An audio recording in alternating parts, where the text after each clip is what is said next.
Brr, brr, brr. Je m'appelle Jarod, j'ai créé la chaîne Après Réflexion et je suis avec Gaïs, coach sportif et auteur de la chaîne YouTube Geek and Fit. Donc nous avons répondu aux questions: qu'est-ce que le fitness? Pourquoi faire du fitness? Est-ce que je ne me fais pas de fausses idées? Et est-ce que je dois revoir mon alimentation? Maintenant, 5e partie, par où je commence? On attaque? Bah, tu me dis.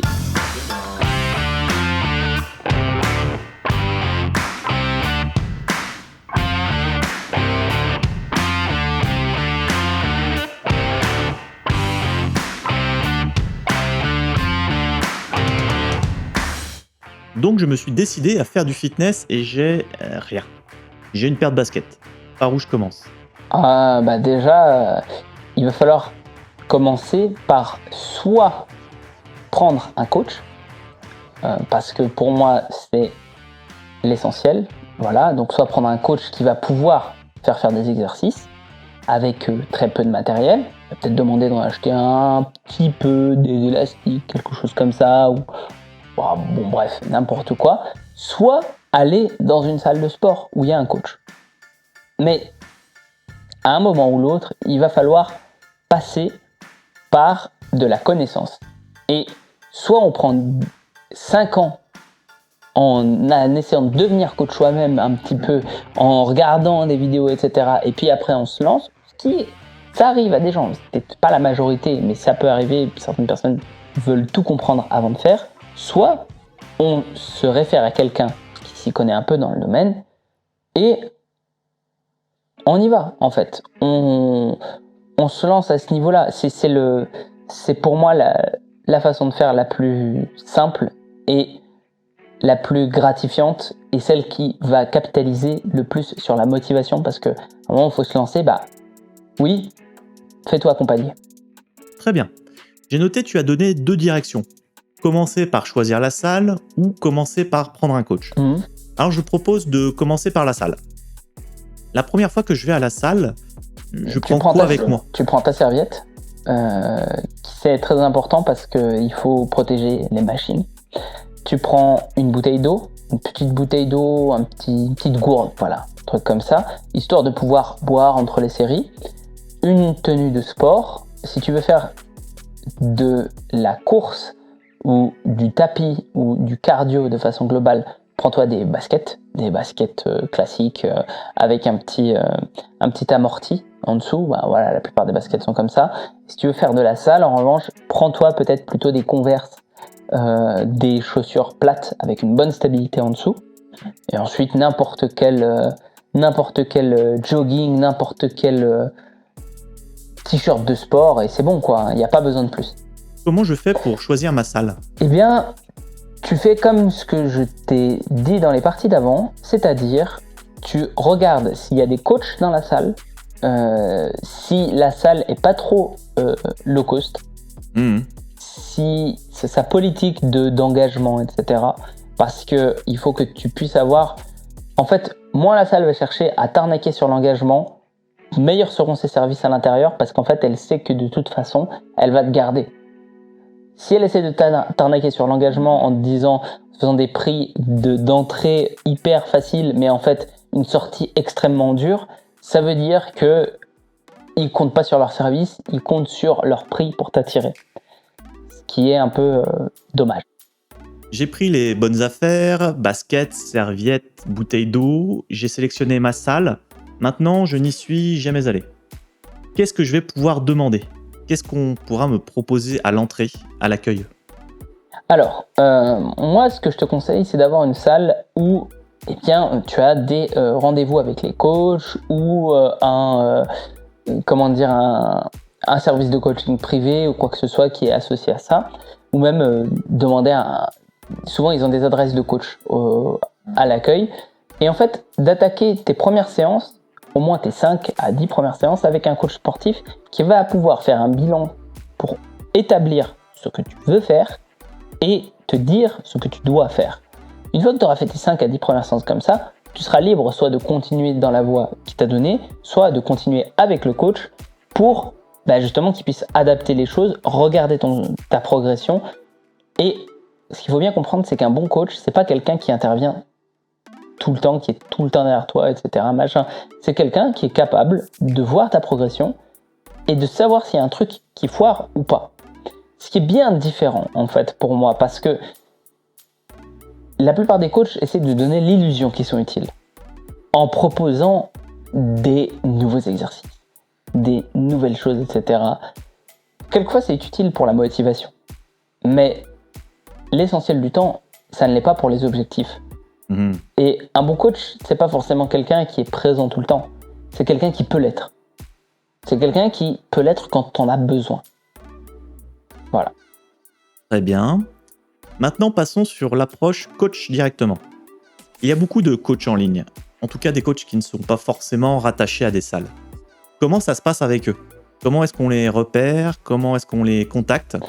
Et qu'est-ce qu'ils vont nous proposer? Alors, les coachs en ligne, ce sont des coachs qui, la plupart du temps, si vraiment ils font du coaching, ne font pas vraiment de coaching en présentiel, ils font du suivi sportif. D'accord? Ces gens-là, en fait, dont je fais partie, vont avoir pour objectif de non seulement te construire un programme adapté à ta demande, mais surtout de pouvoir l'adapter au fur et à mesure à ce que tu fais. D'accord? Et quelquefois, ça va ressembler à la même chose pendant des semaines et des semaines et des semaines. Mais la vraie différence, c'est que ils vont s'assurer tout le temps que tu sois on track, que tu sois sur les bons rails, et ils vont s'assurer aussi de savoir s'il y a peut-être des nouvelles choses qui sont sorties dans l'industrie du fitness pour optimiser ta façon de faire, etc. Enfin, dans l'idéal, les personnes qui font ça, ce sont les meilleurs coachs en ligne. Maintenant, comment faire en sorte d'en choisir un?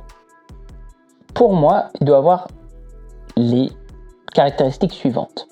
Ça ne doit pas être uniquement un programme. C'est-à-dire que si quelqu'un te vend un programme personnalisé, c'est un menteur. Dans le sens où tu ne peux pas savoir si quelqu'un va bien réagir ou mal réagir au programme que tu fais.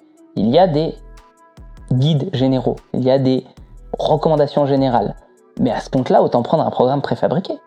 Voilà. Un bon livre. Voilà, un bon livre, un bon programme préfabriqué. Non, un bon coach doit être capable de te faire un programme qui ressemble à un programme presque générique, même si il est adapté à toi, à tes spécificités, et ensuite de le faire évoluer.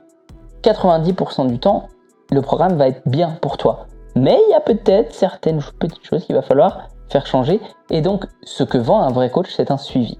Ensuite, le coach doit être diplômé d'un BPJEPS ou d'un diplôme reconnu par l'État, en fait, de façon globale. Pourquoi je dis il doit l'être? Parce que c'est une condition minimale. C'est-à-dire que c'est un petit peu comme le bac. D'accord? Le bac, ça n'est pas une garantie d'avoir quelqu'un de compétent, quelqu'un qui a son bac. On n'est pas quelqu'un qui va réussir la fac parce qu'il a eu son bac. En revanche, si quelqu'un n'a pas son bac, ça peut être quelqu'un d'extrêmement bon comme quelqu'un d'extrêmement mauvais. On n'a pas de garantie minimale, en fait. Et donc, c'est très important pour cette raison d'avoir quelqu'un qui a, au minimum, ce niveau-là. Deuxième chose, les gens qui ne font pas ça, les gens qui sont très compétents, mais qui ne veulent pas passer leur diplôme, il y en a. Ils veulent pas le faire pour quelle raison?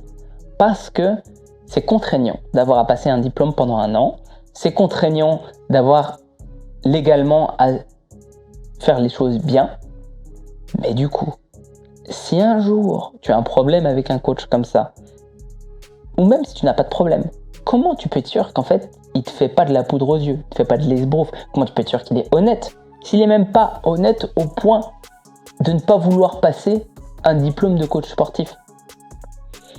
Pour moi, c'est une garantie autant morale que de compétence. Pour moi, avoir son diplôme, c'est important. Très bien.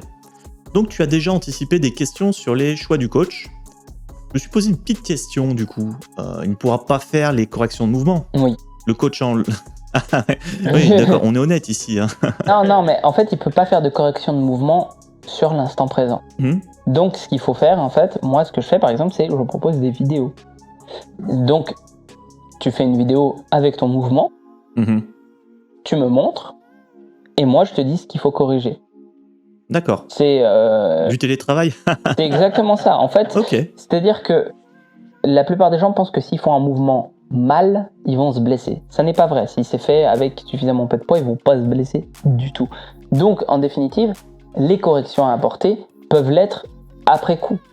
Il n'y a pas de souci à ce niveau-là. Je crois que c'est dans l'idée toujours dans les films américains, on a le sportif qui court et transpire, et on a le coach derrière, à l'arrière du pick-up, qui lui gueule dessus, toujours derrière, toujours présent. Ça, il y a deux types de coachs. Il y a ce coach-là, et il y a le coach qui s'occupe de la programmation et du suivi. Et les deux peuvent être incarnés par la même personne, ou pas. Je sais que, en fait, à haut niveau, il faut que les deux soient incarnés plus ou moins par la même personne. Parce que on se retrouve à haut niveau, un coach, c'est beaucoup plus que juste quelqu'un qui s'y connaît en sciences du sport. C'est quelqu'un, en fait, qui gère complètement son athlète, même au niveau psychologique. Et donc, même la façon d'être derrière l'athlète, de lui gueuler avec telle intensité ou pas, ça joue. C'est du méta-coaching, d'une certaine façon. Et du coup, effectivement, on a cette image-là, et à raison. Dans Rocky, on a le mentor de Rocky qui, en fait, est aussi important que Rocky. Parce que il l'aide à, à avoir une figure qui le surélève, qui le transfigure, qui le manage, en fait. Et ça, c'est pas du tout à négliger. Maintenant, pour autant, je pense qu'un préparateur physique peut l'être aussi à distance, aussi de façon globale. Un coach peut être aussi à distance, etc. Si on ne se retrouve pas sur des athlètes olympiques de haut niveau, de je sais pas quoi. Enfin, je veux dire, il y a un large éventail d'athlètes qu'on peut avoir. On n'est pas obligé d'incarner cette figure-là avec eux. Et même, on peut intervenir aussi chez ces athlètes-là sans pour autant être la figure centrale. Mais si on est spécialiste d'une question en particulier, on peut très bien intervenir à distance.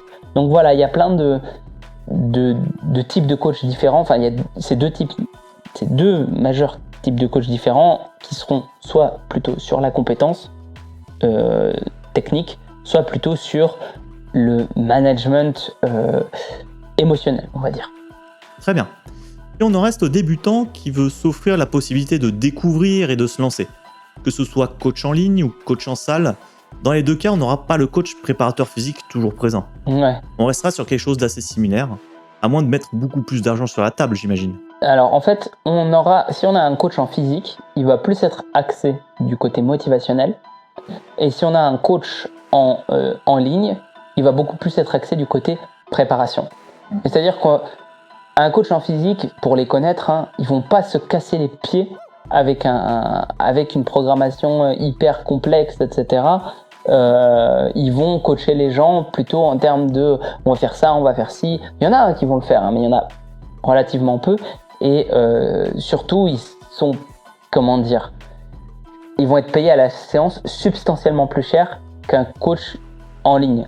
C'est-à-dire que quelqu'un qui va assurer ces doubles rôles-là, à la séance, il va faire payer 60, 90 euros. Sachant que pour un coach en ligne, on est plutôt sur ce tarif-là pour, on va dire, ça constitue plutôt 4 ou 5 séances, quoi, on va dire, quelque chose comme ça, voire... Dans l'ordre d'idée, moi par exemple, je suis en ce moment, à l'heure actuelle, à peu près 100 euros par mois. Avec 2 séances, ou une même chez certains, ils font la même chose. Donc ça dépend un peu de ce qu'on choisit, quoi. Ok, d'accord. Et coach en salle, on va en salle. Coach en ligne, on va chez soi. On peut faire les deux, en fait. C'est-à-dire que si on va dans une suffisamment bonne salle avec par exemple des coachs qui sont toujours présents, on tire le meilleur des deux mondes. Parce qu'on a un coach en physique, il va être là un petit peu pour motiver, donner des petites corrections techniques, donner des petites choses, voilà. Et on va avoir un coach en ligne qui va gérer notre préparation. Donc dans l'idéal, en fait, on peut avoir les deux pour le prix d'un, d'une certaine façon. Et si on fait, en revanche on veut s'entraîner à la maison, alors c'est mieux d'avoir un coach en ligne ou alors un coach privé qu'on fait venir, mais c'est encore une fois, ça coûte plus cher. Mais d'avoir un coach en ligne, c'est mieux parce qu'en fait, là, on va pouvoir envoyer des vidéos, gérer la préparation, etc. Et on n'a pas ce surcoût de la salle de sport non plus, qui est quand même... voilà quoi. Merci pour toute cette partie sur les coachs. Je vais juste refaire un petit retour sur les salles. Est-ce que tu as observé ou as-tu des données scientifiques sur les jours ou les horaires les plus adaptés pour l'entraînement? Alors ça peut être pour l'efficacité, le feeling ou la praticité. Ce qu'on remarque dans la littérature scientifique, c'est que il semblerait qu'en fin d'après-midi, vers 18h, le corps soit le plus préparé à l'effort. C'est la période où on a la température corporelle la plus haute et donc potentiellement les meilleures perfs. Maintenant, ce qu'on remarque aussi, c'est que on s'habitue à s'entraîner à d'autres horaires. Tant qu'on reste consistant dans nos horaires d'entraînement, en définitive, il n'y a pas une différence énorme, voire il n'y a pas de différence du tout. Alors j'ai peut-être une question con, mais est-ce qu'on trouve des choses périphériques dans les salles de sport? C'est-à-dire quelqu'un m'accompagne et qui doit attendre. Est-ce qu'on sert à boire, éventuellement des snacks? Je sais pas du tout. Ça dépend des salles. Souvent, il y a des services effectivement qui sont proposés de nourriture, etc., de bar à shaker, choses comme ça. Mais souvent aussi non. Donc, en fait, il n'y a pas grand-chose à faire à la salle de sport à part du sport en Europe, en France, même plutôt, surtout. Aux États-Unis, c'est pas la même chose. Aux États-Unis, on peut faire plein de trucs à la salle de sport. En fait, en Europe, c'est un peu... Non, j'abuse un peu. Non, c'est plutôt en France. Parce que oui, en préparant la question, je me suis dit un service de crèche ou alors une connexion Wi-Fi peut-être. Ça existe, hein, les services de crèche. Et la connexion Wi-Fi, on le propose dans la plupart des salles en vrai. Ok. En définitive, est-ce qu'on va nous manger si on va dans une salle juste pour poser des questions? Non, pas du tout. La plupart du temps, quand on va dans une salle pour poser des questions, les gens sont ravis. À partir du moment où on fait l'effort de se déplacer là-bas, les gens seront cordiaux et sympathiques. Eh bien, c'est parfait pour conclure cette partie. Merci Gaïs. Si vous voulez approfondir vos connaissances du fitness et découvrir les coulisses du fit game, abonnez-vous à la chaîne Geek & Fit de Gaïs. Pour de la réflexion, de la découverte, de l'esprit critique, misez sur ma chaîne après réflexion. Comment se maintenir dans la durée? Quel que soit le domaine, pour certains néophytes, il suffit d'être guidé sur la première étape pour tout déclencher. Pour d'autres, il faut en expliquer un peu plus quand même. Bon, je crois que la peur de l'échec joue un rôle énorme dans la prise de décision. Dans cette 6e et dernière partie, nous allons essayer d'identifier les piliers de la longévité et les doutes qui peuvent émerger. Ok.